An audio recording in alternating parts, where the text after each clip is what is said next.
GV ಟಿವಿಗೆ ಸ್ವಾಗತ. ನಾನು ಹೊಸದುರ್ಗ ರಾಘು.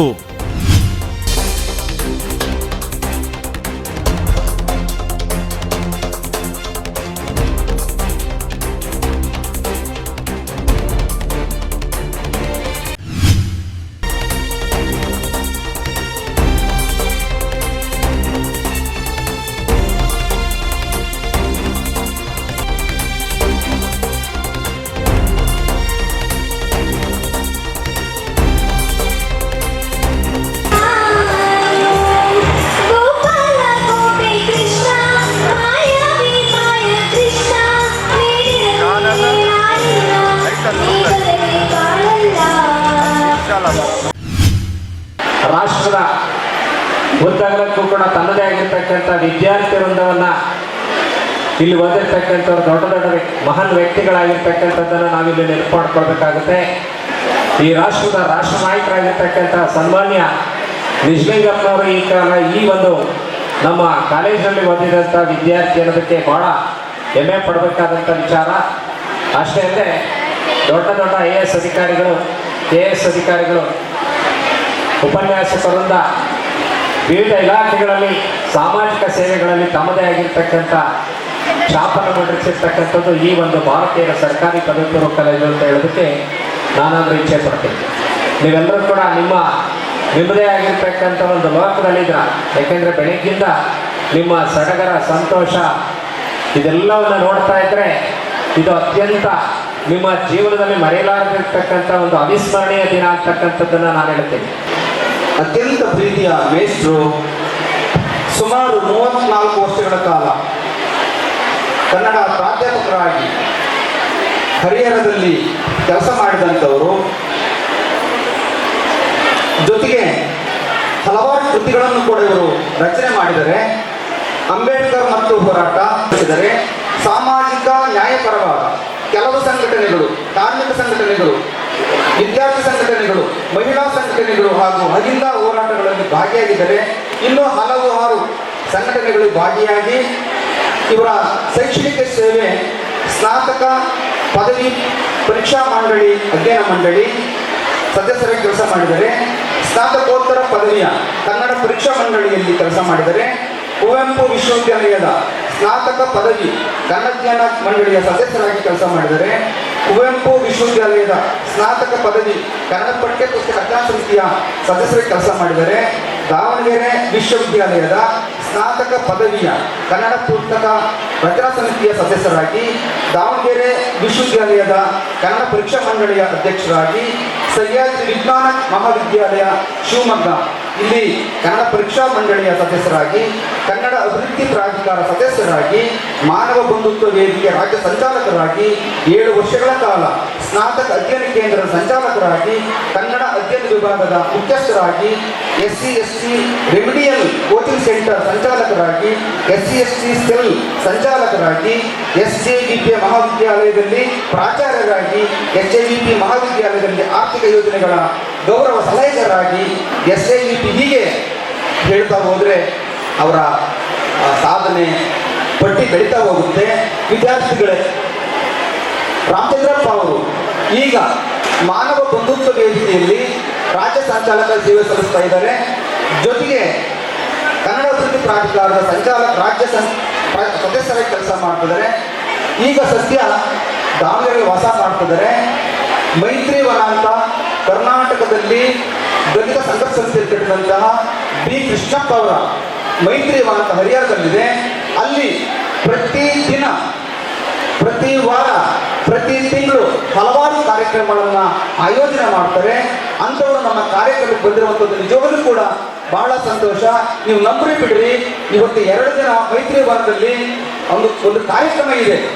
ಅವ್ರು ಹೇಳಿದ್ರು, ಸಿದ್ದಸ್ವಾಮಿ ಏನು ಮಾಡೋದಪ್ಪ, ನೀನು ಕರೆದಿದ್ಯಾ, ಬರ್ತೀನಿ ಅಂತ ಹೇಳಿದರು. ಅವರ ದೊಡ್ಡ ಗುಣ ಕೂಡ ವಿದ್ಯಾರ್ಥಿಗಳೇ, ಅವರ ಮಾತನ್ನು ಯಾರು ಮಿಸ್ ಮಾಡ್ಕೋಬಾರ್ದು, ದಯವಿಟ್ಟು ಮಾತಾಡಬಾರ್ದು. ಇದು ನಿಮ್ಮ ಕಾರ್ಯಕ್ರಮ. ಇಂಥ ಅತಿಥಿಗಳ, ಭಾಷಣಕಾರರ, ಲೇಖಕರ, ಕವಿಗಳ, ಸಂಘಟನೆಕಾರರ ಮಾತುಗಳನ್ನು ಕೇಳುವಂಥದ್ದು ಅದು ಅಪರೂಪದ ಕ್ಷಣ ಅಂತ ಭಾವಿಸ್ತಾ, ಈ ಒಂದು ಅಪರೂಪದ ಕ್ಷಣಕ್ಕೆ ತಾವೆಲ್ಲರೂ ಕೂಡ ಸಾಕ್ಷಿ ಆಗಬೇಕಂತ ನಾನು ಕೇಳ್ಕೊಳ್ತಾ, ಸರ್ ಅವ್ರನ್ನ ಪರಿಚಯ ಮಾಡಲಿಕ್ಕೆ ಅವಕಾಶ ಕೊಟ್ಟಂತ ಎಲ್ಲ ಸದಸ್ಯರಿಗೆ, ಉಪನ್ಯಾಸಕರಿಗೆ ವಂದಿಸಿ ನನ್ನ ಮಾತನ್ನು ಮುಗಿಸ್ತೀನಿ. ಜಗತ್ತನ್ನು ಪ್ರೀತಿಸಬಹುದು. ಆಮೇಲೆ ಸೌಂದರ್ಯಕ್ಕೆ ಇದೇ ಮಾನದಂಡ ಅನ್ನೋಂಥದ್ದು ಯಾವುದು ಕೂಡ ಇಲ್ಲ.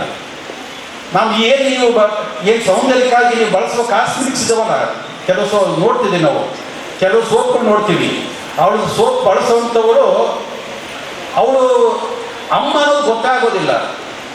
ಅವನು ಆಶ್ಚರ್ಯ ನೋಡ್ತಿರ್ತಾನೆ. ಒಂದು ಮಗು ಡ್ಯಾಡಿ ಮಮ್ಮಿ ಅಂತ ಓಡ್ ಬಂದಲ್ಲಿ ಮಮ್ಮಿ ಅಂತ ಆಶ್ಚರ್ಯ ಮಾಡ್ತಾನೆ.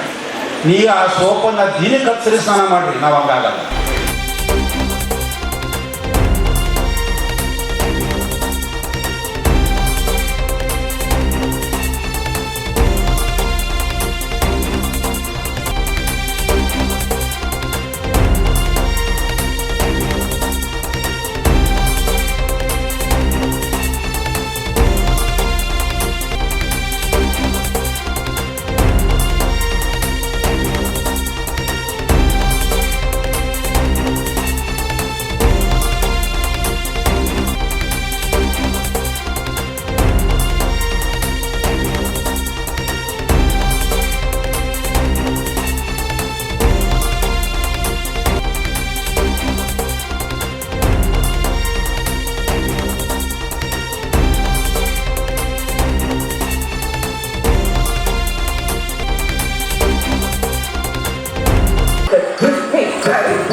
ಶಿಕ್ಷಣ ಖಾಸೀಕರಣಗೊಳ್ತಿರುವಂಥ ಈ ಹೊತ್ತಿಗೆ ಚಿತ್ರದುರ್ಗ ಜಿಲ್ಲೆಯ ಮಹಿಳಾ ಪದವಿ ಪೂರ್ವ ಕಾಲೇಜು ಒಂದು ಅದ್ಭುತವಾದಂಥ ಒಂದು ದಾಪುಗಾನ ಇಟ್ಟಿದೆ. ಸುಮಾರು 1,500ಕ್ಕಿಂತ ಹೆಚ್ಚು ವಿದ್ಯಾರ್ಥಿನಿಯರು ಓದ್ತಾ ಇದ್ದಾರೆ. ಪ್ರಧಾನವಾಗಿ ಬುಡಕಟ್ಟು ಸಮುದಾಯದ ಗ್ರಾಮೀಣ ಮಟ್ಟದ ವಿದ್ಯಾರ್ಥಿನಿಯರು ಹೆಚ್ಚು ಜನ ಇದ್ದಾರೆ. ಬಹುಶಃ ಇಷ್ಟು ಜನ ಮಕ್ಕಳು ಇಲ್ಲಿ ಪ್ರವೇಶನ ಪಡೆದು ಓದ್ತಿರೋದಕ್ಕೆ ಮುಖ್ಯ ಕಾರಣ ಅಂತಂದರೆ ಇಲ್ಲಿನ ಪ್ರಾಚಾರ್ಯರು ಮತ್ತು ಅಧ್ಯಾಪಕ ಮಿತ್ರರು ಕಾರಣ ಅಂತ ನಾನು ಭಾವಿಸ್ತೀನಿ. ಒಳ್ಳೆಯ ಫಲಿತಾಂಶ ಕೂಡ ಬಂದಿದೆ. ಇವತ್ತು ಮಕ್ಕಳಿಗೆ ಶಿಕ್ಷಣ ಮುಖ್ಯನ ಕಲಿಸ್ಬೇಕಾದಂಥ ಸಾಮಾಜಿಕ ಸಾಧ್ಯತೆಗಳು ಮತ್ತು ನಮ್ಮ ಸಮಕಾಲೀನ ಸಂದರ್ಭದ ಸಂಕಟಗಳಿಗೆ ಈ ಅಧ್ಯಾಪಕ ಮಿತ್ರರು ಉತ್ತರದಾಯಕ ಆಗಿದ್ದಾರೆ ಅನ್ನೋದು ನನ್ನ ಭಾವನೆ. ಮಹರ್ಷಿ ವಾಲ್ಮೀಕಿ ಭವನದಲ್ಲಿ ಬಾರ್ಲಕೆರೆ ಸರ್ಕಾರಿ ಪದವಿ ಪೂರ್ವ ಕಾಲೇಜಿನ ಸಾಂಸ್ಕೃತಿಕ ಕ್ರೀಡೆ ಮತ್ತು ರೇಂಜರ್ಸ್ ರೋವರ್ಸ್ ಮತ್ತು ಭಾರತೀಯ ಸೇವಾ ದಳ ನಿಜವಾಗಲೂ ಕೂಡ ಈ ಕಾರ್ಯಕ್ರಮಕ್ಕೆ ನಮ್ಮ ಜಿಲ್ಲೆಯ ಜನಪ್ರಿಯ ಶಾಸಕರು ಬರಬೇಕಾಗಿತ್ತು. ಅವ್ರು ಬಂದಿದ್ದು ಇನ್ನೂ ನಮಗೆ ಚೆನ್ನಾಗಿತ್ತು ಕಾರ್ಯಕ್ರಮ. ವಿದ್ಯಾರ್ಥಿಗಳು ಅವ್ರನ್ನ ನೋಡಿ ಸಂತೋಷ ಪಡ್ತಾಯಿದ್ರು. ಜೊತೆಗೆ ಕರ್ನಾಟಕದ ಬಹುದೊಡ್ಡ ಚಿಂತಕರು ಲೇಖಕರಾದಂತಹ ಮಾನವ ಬೌದ್ಧಿಕ ವೇದಿಕೆಯ ರಾಜ್ಯ ಸಂಚಾಲಕರಾದಂಥ ವಿ ರಾಮಚಂದ್ರಪ್ಪ ಸರ್ ಕೂಡ ಬಂದಿದ್ದರು. ಅವರು ಮಾತಾಡಿದಂಥ ಮಾತುಗಳು ವರ್ತಮಾನದಲ್ಲಿ ಬಹಳ ಮುಖ್ಯ ಅಂತಲೇ ಅನ್ನಿಸ್ತು. ಇಂಥ ಕಾರ್ಯಕ್ರಮದಲ್ಲಿ ಹಾಗೆ ಕವಿಗಳು, ಲೇಖಕರು, ಚಿಂತಕರು, ಇತಿಹಾಸಕಾರರು ಬಂದು ಮಾತಾಡಿದರೆ ವಿದ್ಯಾರ್ಥಿಗಳ ಒಂದು ನಡೆ, ಅವರ ಒಂದು ಭವಿಷ್ಯ ಕೂಡ ನಿರ್ಧಾರ ಆಗ್ಬೋದು, ಭವಿಷ್ಯ ಚೆನ್ನಾಗಿರ್ಬೋದು ಅಂತ ಇಂಥ ಕಾರ್ಯಕ್ರಮಗಳು ಬಹಳ ಮುಖ್ಯ. ಯಾಕಂದರೆ ತರಗತಿ ಒಳಗಡೆ ನಾವು ಮಾಡುವಂಥ ಪಾಠಕ್ಕೂ ಪಠ್ಯದ ಚಟುವಟಿಕೆಗೂ ಭಾಳ ವ್ಯತ್ಯಾಸ ಇರುತ್ತೆ. ಇಲ್ಲಿ ಕವಿಗಳಿದ್ದಾರೆ, ಲೇಖಕರಿದ್ದಾರೆ, ಚಿಂತಕರಿದ್ದಾರೆ, ಅಂಥವ್ರನ್ನ ಹೊರಹಾಕುವಂಥ ಅವರನ್ನು ಬೆಳೆಸುವಂಥ ಒಂದು ಸಂಸ್ಥೆ ಯಾವುದಪ್ಪ ಅಂದರೆ ಸರ್ಕಾರಿ ಕಾಲೇಜುಗಳು. ಇಂಥ ಕಾಲೇಜುಗಳಲ್ಲಿ ಒಳ್ಳೊಳ್ಳೆ ವಿದ್ಯಾರ್ಥಿಗಳು ಹೊರಹೋಗಲಿ, ಅವರ ಭವಿಷ್ಯ ಚೆನ್ನಾಗಿರಲಿ ಅಂತ ನಾನು ಅವ್ರ ಪರವಾಗಿ ಅವ್ರಿಗೆಲ್ಲರಿಗೂ ಆಶಿಸಿ ಈ ವರ್ಷದ ಮೊದಲ ಒಂದು ಹಬ್ಬದ ರೀತಿಯಲ್ಲಿ ಈ ಒಂದು ಉದ್ಘಾಟನಾ ಸಮಾರಂಭವನ್ನು ಈ ಒಂದು ವಾಲ್ಮೀಕಿ ಭವನದಲ್ಲಿ ಹಮ್ಮಿಕೊಂಡಿದ್ವಿ. ನಿಜವಾಗ್ಲೂ ಕೂಡ ಎಲ್ಲ ಮಕ್ಕಳು ಕೂಡ ಭಾಳ ಸಡಗರ ಸಂಭ್ರಮದಿಂದ ಈ ಒಂದು ಕಾರ್ಯಕ್ರಮದಲ್ಲಿ ಭಾಗಿಯಾಗಿದ್ದಾರೆ. ನಮ್ಮಲ್ಲಿರುವಂಥ ಪ್ರತಿಭೆಯನ್ನು ಅನಾವರಣ ಮಾಡೋದಕ್ಕೆ ಬಹಳ ದೊಡ್ಡ ವೇದಿಕೆಯಾಗಿ ಇವತ್ತು ಮಾರ್ಪಾಡಾಗಿತ್ತು. ಏಕೆಂದರೆ ಇಲ್ಲೆಲ್ಲ ಬರುವಂಥ ವಿದ್ಯಾರ್ಥಿಗಳು ಹಳ್ಳಿಗಾಡಿನ ಮಕ್ಕಳು. ಹಳ್ಳಿಗಾಡಿನ ಮಕ್ಕಳಲ್ಲಿ ನಮಗೆ ಗೊತ್ತಿಲ್ಲದಿರುವಂತಹ ಅನೇಕ ಪ್ರತಿಭಾವಂತರಿದ್ದಾರೆ. ಸೊ ಇಂಥ ವೇದಿಕೆಗಳನ್ನು ನಾವು ಆಯೋಜನೆ ಮಾಡಿದಾಗ ತಮ್ಮ ಪ್ರತಿಭೆಯನ್ನು ಹೊರಹಾಕೋದಕ್ಕೆ ಇಂಥ ಒಂದು ವೇದಿಕೆ ಬಹಳ ಸಹಕಾರಿಯಾಗುತ್ತೆ. ಹಾಗಾಗಿ ಈ ಕಾಲೇಜಿನ ಇವತ್ತು ಒಳ್ಳೆಯ ಫಲಿತಾಂಶವನ್ನು ಪಡೆಯೋದ್ರ ಮುಖಾಂತರ ಅತ್ಯಂತ ಹೆಚ್ಚು ಹೆಸರುವಾಸಿಯಾಗಿದೆ. ಚಿತ್ರದುರ್ಗ ಜಿಲ್ಲೆಯ ಒಂದು ಹೃದಯ ಭಾಗದಲ್ಲಿರುವಂಥ ಈ ಕಾಲೇಜು, ಇಲ್ಲಿನ ವಿದ್ಯಾರ್ಥಿಗಳು ಕೂಡ ಭಾಳಷ್ಟು ಕಲಿಕೆಯಲ್ಲಿ ಮುಂದಿದ್ದಾರೆ. ಹಾಗೆ ಇಲ್ಲಿರುವಂಥ ಉಪನ್ಯಾಸಕರು ಕೂಡ ತಮ್ಮ ಪಾಠ ಪ್ರವಚನದಿಂದ ಇನ್ನಷ್ಟು ವಿದ್ಯಾರ್ಥಿಗಳನ್ನು ಆಕರ್ಷಿತ ಆಗೋದಿಲ್ಲ, ಅವರು ಕೂಡ ಪಾತ್ರ ಭಾಳ ಮುಖ್ಯವಾಗಿದೆ. ಹಾಗೆ ನಮ್ಮ ಕಾಲೇಜಿನ ಪ್ರಾಂಶುಪಾಲರು ಕೂಡ ಭಾಳ ಕ್ರಿಯಾಶೀಲರಾಗಿ ಈ ಎಲ್ಲರ ಒಂದು ಪ್ರಯತ್ನದಿಂದ ನಮ್ಮ ಕಾಲೇಜಿನ ಒಂದು ಫಲಿತಾಂಶ ತುಂಬ ಸುಧಾರಣೆಯಾಗಿದೆ. ಅದ್ರ ಜೊತೆಗೆ ಇವತ್ತಿನ ಕಾರ್ಯಕ್ರಮ ಕೂಡ ತುಂಬ ಯಶಸ್ವಿಯಾಗಿದೆ ಅಂತಂದೇಳಿ ನಾನು ಭಾವಿಸ್ತೀನಿ. ಚಿತ್ರದುರ್ಗ ಜಿಲ್ಲೆಯಲ್ಲೇ ಅತಿ ಹೆಚ್ಚು ವಿದ್ಯಾರ್ಥಿನಿಯರನ್ನು ಹೊಂದಿರತಕ್ಕಂಥ ಸುಮಾರು 1366 ಮಕ್ಕಳನ್ನು ಹೊಂದಿರತಕ್ಕಂಥ ಕಾಲೇಜು, ಏಕೈಕ ದೊಡ್ಡ ಕಾಲೇಜು. ಮತ್ತು ಸುಮಾರು 40% SC ವಿದ್ಯಾರ್ಥಿನಿಯರು, 30% ST ವಿದ್ಯಾರ್ಥಿನಿಯರು, ಒಂದು 20% ಮುಸ್ಲಿಂ ವಿದ್ಯಾರ್ಥಿನಿಯರು ಇರ್ತಕ್ಕಂಥ ಈ ಶಾಲೆಯಲ್ಲಿ ಅತ್ಯಂತ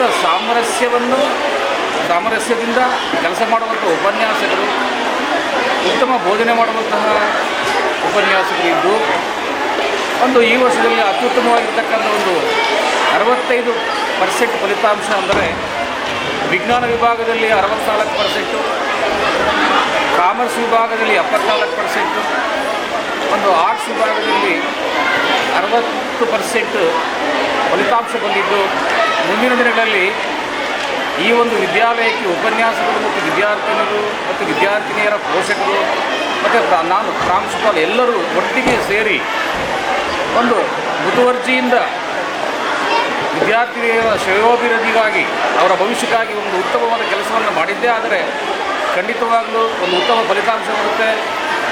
ಒಂದು ಉತ್ತಮ ಫಲಿತಾಂಶವನ್ನು ನಾವು ಕಂಡುಕೊಂಡಿದ್ದೇ ಆದರೆ ಇಡೀ ಜಿಲ್ಲೆಯ ಜನತೆ ನಮ್ಮ ಕಾಲೇಜನ್ನು ನೋಡುತ್ತೆ.